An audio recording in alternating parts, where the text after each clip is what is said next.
2 semaines après sa désignation et quelques jours après son intronisation, le pape Léon XIV s'installe peu à peu au Vatican.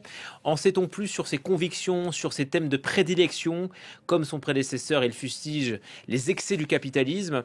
Sur les questions internationales, il n'a qu'un mot à la bouche, la paix. Natalia Mendoza, bonjour, vous êtes sur place à Rome, vous avez suivi la mort puis l'élection de Léon XIV. La recherche de la paix semble être la priorité du nouveau pontificat.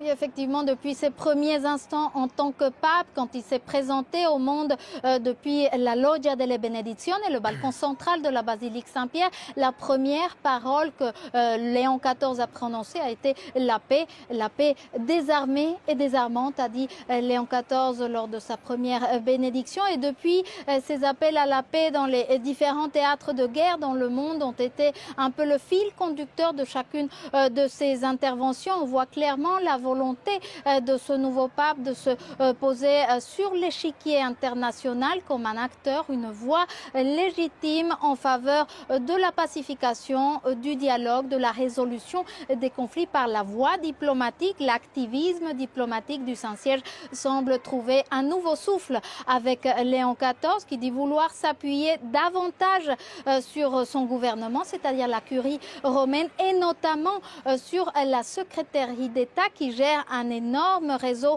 de nonces apostoliques, c'est-à-dire d'ambassadeurs du Vatican dans le monde, une gigantesque machine que Léon XIV compte bien utiliser pour soutenir les efforts de paix dans le monde. Cela semble être une des priorités de ce pontificat qui commence.